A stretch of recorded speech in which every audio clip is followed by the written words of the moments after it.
Hi, this is John McGraw of John McGraw Photography.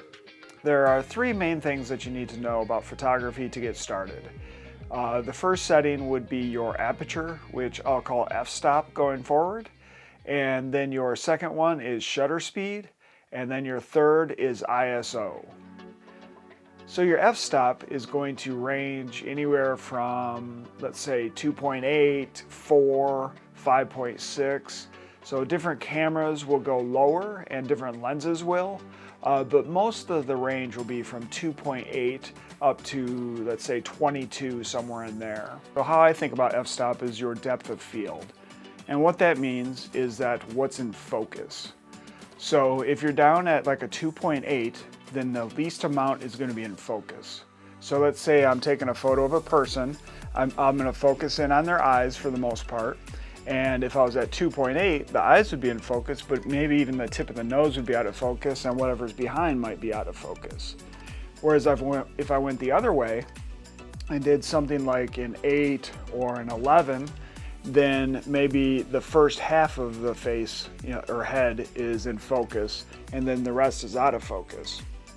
But if I went all the way up to, let's say, a 16 or a 22, then everything should be in focus. So where this will help you is like with landscapes, most of the time I'm shooting at an 8 or an 11 so that the whole picture is in focus. Now I won't always do that. I might go down to, let's say, a 4 to get a leaf in focus and then whatever else is in the background out of focus.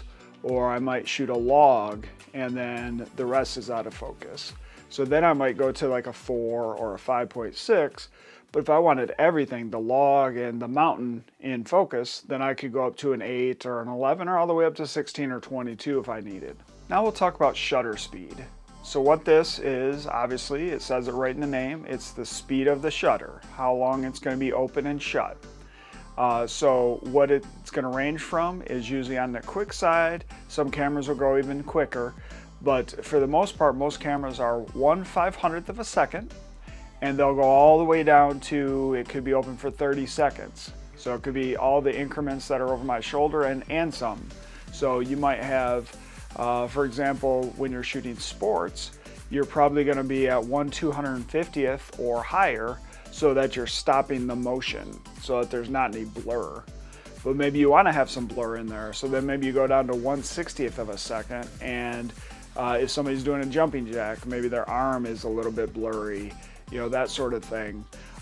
So when you're getting into landscapes, you might get down to that 1/60th to let more light in because maybe you're on a tripod. Doing handheld, I try not to get any slower than 1/125.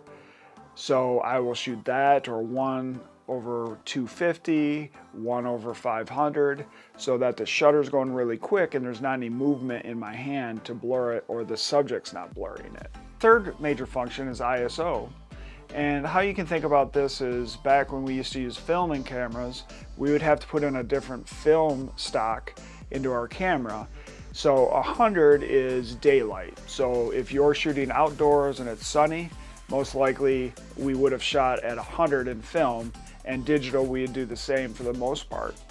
And then the higher the number, the quicker the film speed is, which means that it's going to get grainier. So if you get into, like on these digital cameras, a 400 or an 800 ISO is nothing anymore. With film, that used to mean that it was getting darker out and it had a lot more grain. So now in most of these digital cameras, or in the DSLRs or the mirrorless cameras, you really need to get up into like 6400 ISO or higher to see any grain. But that's how you think about it, is 100 is if it's bright daylight out, that's usually what you're shooting. And then you add as much as you need if it's darker. So if you're shooting indoors at a concert and you really need to get a lot of light coming into that lens and into the sensor, then you might bump it up to 6400 or even 10,000. And it might add a little bit of grain in there, but you don't care. It's a music venue and maybe you want to add some grain in there. But if you're outdoors, you're probably shooting 100 to 800, and that's going to allow you to change your other settings as well. So if you add more ISO, then you have more range when it comes to the f-stop and the shutter speed to be able to adjust those to get them the way you want. So that all sounds really complicated when you break it down. It's not. So you just want to think about real simple. F-stop is going to help you with how much is in focus. Shutter speed is going to help you with the motion and whether you want it to be stopped or if you need it to have a little blur to it. And you're going to use those two together to get your right exposure. But then you use your ISO to bump that up or down depending on those two features. So if you need more light, bump up that ISO.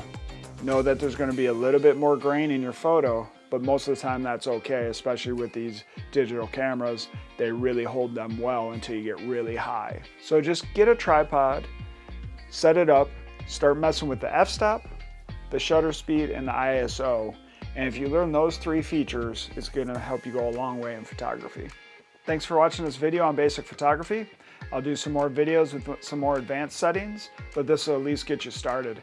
If you like what you've seen, please subscribe to my channel, or you can check out some of my photography at johnmcgrawphotography.com.